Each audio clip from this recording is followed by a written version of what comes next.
I'm Liz Faublas, and this is Currents. Is a prominent Catholic congressman misrepresenting the Church's teaching? The Holy Father himself, Pope Benedict, has charged governments, communities, and individuals running up high debt levels are, quote, living at the expense of future generations and living in untruth, unquote. Plus, a history lesson about a little-known part of the French Revolution. The War of the Vendée is basically the Catholic reaction to the persecution, the religious persecution of the French Revolution. And there's knowledge in diversity at a Queen's Academy. Because the Church is universal. So in its universality, it encompasses people from all ethnic groups, races from across the world.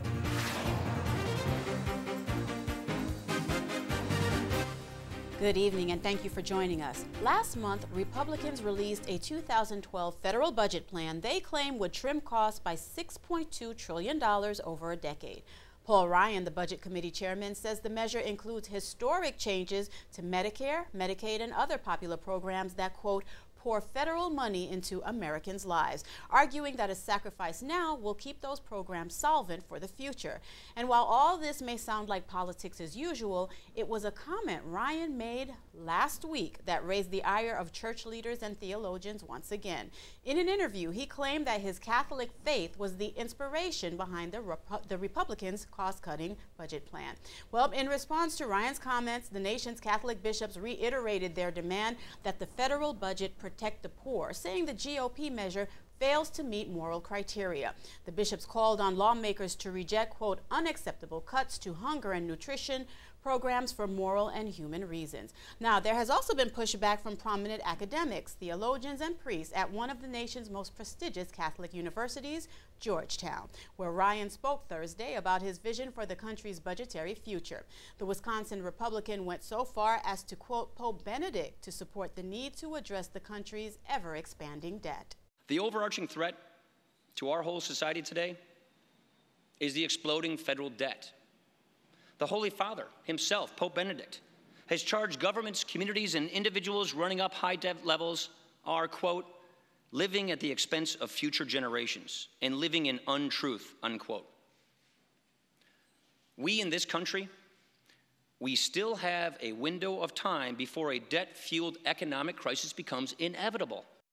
Well, over 80 fellows and professors at Georgetown signed a scathing letter challenging the congressman's understanding of his own Catholic faith, saying we would be remiss in our duty to you and our students if we did not challenge your continuing misuse of Catholic teaching to defend a budget plan that decimates food programs for struggling families, radically weakens protections for the elderly and sick, and gives more tax breaks to the wealthiest few. That's a quote. I spoke with one of the signers of that letter earlier today, Father Thomas Reese, a Jesuit priest and a senior fellow at the Woodstock Theological Center at Georgetown University. We talked at length about where Paul Ryan and the proposed budget in no way reflects the teachings of the Catholic Church. Father Reese, to be clear, you're not taking aim at Paul Ryan's budget, which, by the way, aims to reduce the federal deficit almost entirely through spending cuts. It's more his assertion that the budget is based on Catholic social teaching, correct? Yes. I mean, he has said that his budget is inspired by Catholic social teaching. But I agree with the bishops. You cannot balance the budget by cutting programs that help poor people, especially in a recession like the one we have right now. You can't balance a budget on the backs of the poor. The bishops have said very clearly that we ought to look at other programs that can be cut, including military programs. And we should also consider the possibility of raising taxes. These, not just simply look at, school lunch programs, Pell Grants that help poor kids go to college. We have to protect the programs that really help poor and help people, get an education so they can get a decent job. Father, Paul Ryan made a moral case for his budget, obviously, saying that the government shouldn't be responsible for lifting its citizens out of poverty, rather that it's the obligation of the citizens themselves to be society's caretakers. Any truth to that statement, in your opinion? Well, this is been a line that's been used by conservatives in defending, cutting the budgets for a long time, saying, oh, well, the churches can take care of the poor people. Well, I mean, give me a break. We know, the long lines of people coming into our homeless shelters, the people that are coming to get food from our food kitchens. We don't have the resources to take care of everybody who is in need. We want to help in this process, but for the government to abandon poor people on the street today, when local governments are at their wits' end, cutting teachers, cutting firemen, cutting police, because their budgets are in disaster. This is not the time for the federal government to back away. Father Reese, I really want your opinion on a couple of things. Paul Ryan has said that the safety net system created in the last century is in dire need of a new round of reform. Would you at least agree with that? Medicaid, food stamps, education and job training, welfare reform. Could they use a little bit of an overhaul? Well, we had a welfare reform during the Clinton administration that was supported bipartisanly. And, it did great while we were in a booming economy. But now that more and more people are out of work, I mean, it's not that people don't want to work. You get 100 applicants for one job. I mean, here at this university, we have 20 applicants for one job. So it's not that people don't want to work. It's that there's not work available for them. Father, we know this has been a debate for quite some time. We had House Majority Leader John Boehner chastising Catholic bishops at a news conference on Capitol Hill, saying they needed to look at the bigger picture after he says, quote, they complained that the GOP budget plan fails to meet moral criteria. Father, are we ignoring the so-called bigger picture, meaning perhaps these cuts are necessary, albeit maybe not to the extent that Republicans propose? Well, I mean, Washington has been missing the bigger picture for a long, long time. I mean, we should have been paying attention to the debt during the good years, during the last administration. Instead, what did they do? They decided to wage two wars, one in Iraq and one in Afghanistan. And what did they do? They cut taxes at the same time. Not only that, they expanded Medicare D without providing the funds to pay for it. This is the time when we should have been putting money in the bank. We should have been paying down our debts for the rainy day that came like a storm on us right now. Mm-hmm. And I'm happy to blame both parties for this fiasco. But, we should be paying down debt during good times so that we can have money. That's our real problem today. We've been living off our credit card, both as consumers and both as a government, for a long time. We haven't had a balanced budget since the Clinton administration. And now to suddenly try and balance the budget during a major recession when people are out of work and when the demand is down. I mean, you ask businessmen, what's the problem? They say people aren't buying. Mm-hmm. It's, this is the problem. People are unemployed and they're cutting back. This is no time for the government to cut back. Long term, we have to deal with deficits and the debt. And clearly, a big problem here is health care costs. We've got to get health care costs under control. And frankly, neither party has come up with a program that will do that. And Father Reese, one last question. I also want to talk a little bit about education, and the price for education, which has been a huge topic for President Barack Obama. And you've mentioned that even Pell Grants will make it difficult for low-income students to pursue their educations at colleges across the nation, including Georgetown. So this, too, is of concern. Oh, we're very much concerned about cutting Pell Grants, and we're very concerned if the interest rates on loans for students. I mean, students have huge loan bills that they have to pay after they graduate from college, and this is a big problem. But and I frankly I agree with those people who say that universities have to figure out how to cut costs and how to stop tuition from going through the ceiling like it has over the last decade. So we all have to work together to find some creative solutions to this. But it's not going to be done by cutting Pell Grants for low-income students or raising interest rates on student loans. All right, Father Reese, thank you. I'm afraid that is the last word. Thank you so much for joining us. I really appreciate your time. Thank you. I enjoyed being on your program. And I should mention, even if Ryan's plan passed the House, it would need approval from the Democrat-controlled Senate, which is not likely. There's more currents ahead. A late Army chaplain is in line for a military honor and sainthood. That and the rest of the day's headlines coming up next.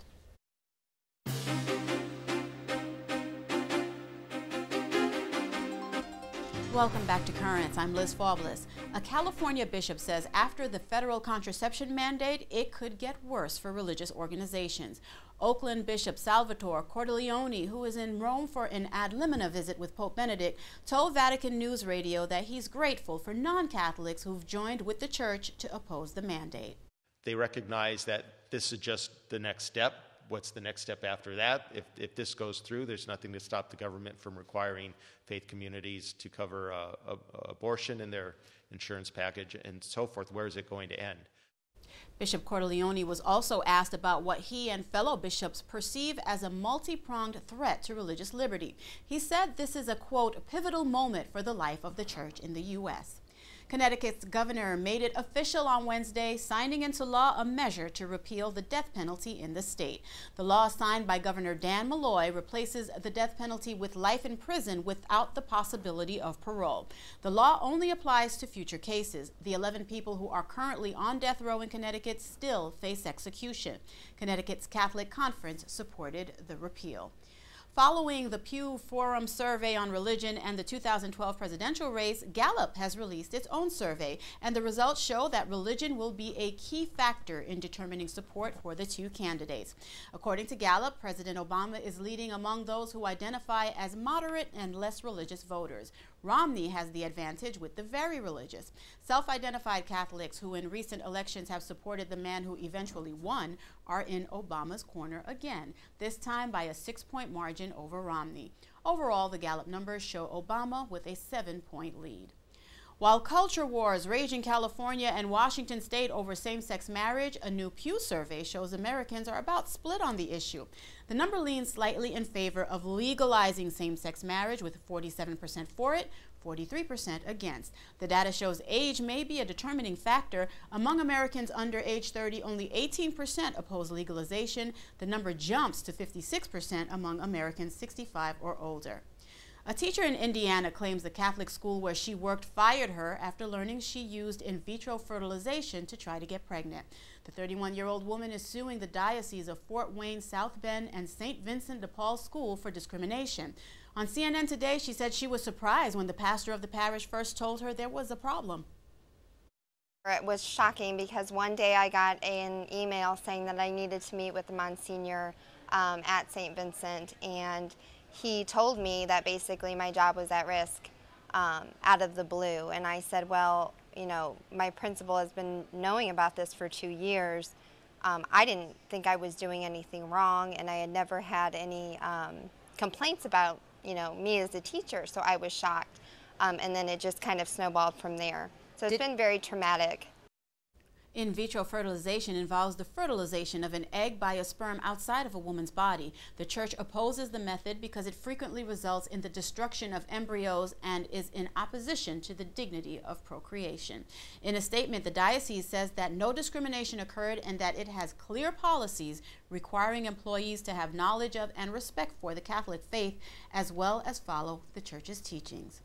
A Cuban dissident who created a disturbance before the start of Pope Benedict's Mass in Santiago de Cuba says he did not mean to offend the church. According to Catholic News Agency, the man says he did not intend to tarnish the Mass or harm the church or the image of the Pope. He says he sent a letter to the Archbishop of Santiago explaining why he yelled out. The letter also included an apology to Pope Benedict and all Catholics. The man was arrested and spent 20 days in jail. He was eventually released but forced to sign an agreement. He's required to check in at a police station each week, not to leave his hometown without permission, and not meet with members of the opposition, give interviews, or take part in any protests. And finally, he's being considered for sainthood and may also receive a distinguished military honor. Rome Reports has that story. From the wheat fields of Kansas to a prisoner of war during the Korean conflict in 1951. This is the story of military chaplain Father Emil Kappen. He is currently being considered to receive the Medal of Honor, as well as being a candidate for sainthood by the Catholic Church. He's the subject of a documentary called The Miracle of Father Kappen. It follows the life of this Catholic martyr, with interviews from many of the men who served alongside the chaplain in the war. They tell how he refused to leave injured soldiers, which led to his capture and eventual death in a prison camp. Through many personal letters written to his family, one is given an idea of what it was like to serve as a clergyman on the battlefield. In the last letter he is believed to have ever written, he notes that we do have a few laughs in spite of the evils of war. The Vatican is now looking at possibly beatifying Kappen, while the Pentagon may award him the country's highest military award, the Medal of Honor.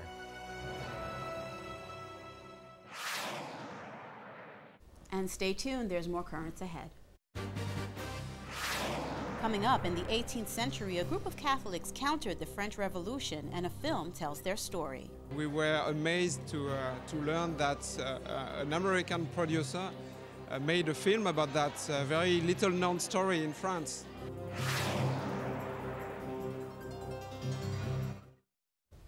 Welcome back. It's being called an attack on Catholics and other people of faith in the U.S. Since it was first announced back in January, we have heard plenty about the federal contraception mandate. It would require most religious organizations to cover contraception, sterilization, and even some abortion-inducing drugs in their employee health plans. Now, bishop after bishop has lined up to speak out against it, and leaders from other faiths have also raised their voices in opposition to the mandate. But in other parts of the world, Christians have been persecuted in much a different way. The ongoing violence in Sudan and South Sudan is just one recent example. We can even go back a couple of centuries to the French Revolution. As a result of the upheaval, much of the power shifted from church to state. But in the process, many Catholics were persecuted, sometimes in violent ways. But a film tells the story of Catholics who fought back. It was recently screened at St. Thomas More Church in Manhattan. We do not fight for human glory, but for God, our King, and our country. For God and King! This is one of our more hot topics presentation, and we've begun to incorporate the media aspect in it, in that we are trying to look at how Catholics are handling the media, how they perform in the media, or what they use the media for. And so we'll be seeing a screening of a movie called The War of the Vendée. The War of the Vendée is basically the Catholic reaction to the persecution, the religious persecution of the French Revolution. It's a story that I never learned growing up, and I went to public, private, and Catholic schools. No, please! What crime did he commit? He's a priest. That's crime enough. You know, 400,000 people dead, 6-year war, countless martyrs for the faith. And next to no one has heard this story, so that's why it intrigued me. Yeah, the primary audience really is for young Catholics. It's acted by young Catholics. That is the target audience, is young Catholic people who can see in these young Catholic actors a sort of special inspiration. I think many times they're drawn to their performances. It has happened throughout history. I think throughout World War II we can say that, and it certainly is happening now whereby we're being forced as religious and even non-religious to go against our consciences, and basically going against our First Amendment. You cannot make peace with the devil. But how will we possibly defend ourselves? We have no army. Who will help us? Our help is in the name of the Lord.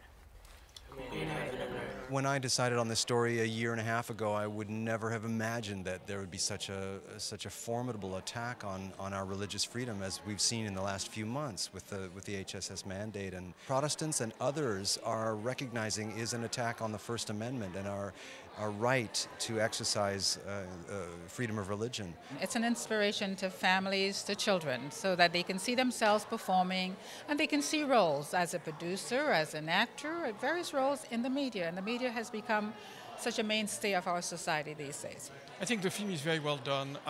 The children are impeccable. They play really well. And I think when I saw the movie, I felt it probably happened this way. We heard that it was about the War of Vendée, and we are from Vendée. So to us, it's a great story. And we were amazed to learn that an American producer made a film about that very little-known story in France. I hope that people would see in this film a rallying cry to, at the very least, stand up and make their views known and fight peacefully for their right to practice their Catholic faith. Stay tuned, there's more Currents ahead. When we return, many backgrounds, but one faith at a Queen's Academy.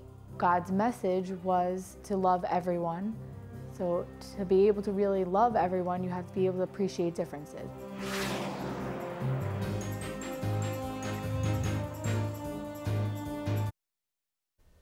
And finally tonight, we talk a lot about the Brooklyn Diocese Migration Office, which has been helping the immigrant communities of New York City for 41 years. Over that time, it has served men and women from at least 167 different countries.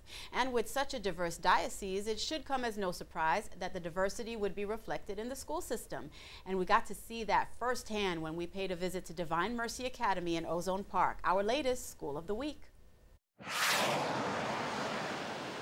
Divine Mercy Catholic Academy was established 5 years ago in 2007 from a merge between Nativity of the Blessed Virgin Mary School and St. Stanislaus Bishop and Martyrs School. Our academy is based on over 85 years of tradition from both schools, following strong Catholic traditions as well as ethnic traditions. Because the church is universal.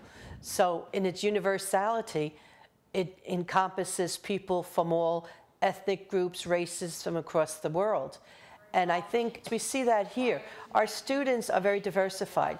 We have students whose families trace back to all parts of the world. And I think that adds so much to the school environment and to the life of each of the children, that we are really enriched by what every child brings to the table. God's message was to love everyone. So to be able to really love everyone, you have to be able to appreciate differences. I am enriched every day by the diversity in the school because the children that come to me, they're from different backgrounds, they have different experiences, different things that they bring from their own homes. And I believe that every child here feels very welcomed and very accepted, whatever their background is.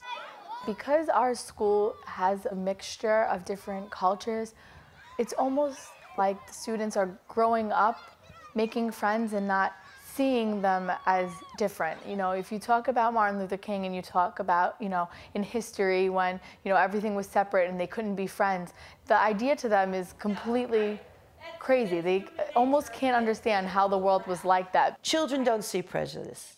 Children don't see race. Children don't see color. That's put into their minds from outside sources because they just see each other as a classmate and a friend. And they do get along very well. I think we've moved from that image of the melting pot to a patchwork quilt. Everyone has something to bring to the picture. We just don't get all assimilated into one big pot. We live in New York City, and they're going to leave here. They're going to go into high schools that are diversified. They're going to be traveling. Hopefully, they're going to have careers and be successful adults in this city. And I think that when they have experienced the diversity here, that certainly brings them into the whole wider world. That will be their future.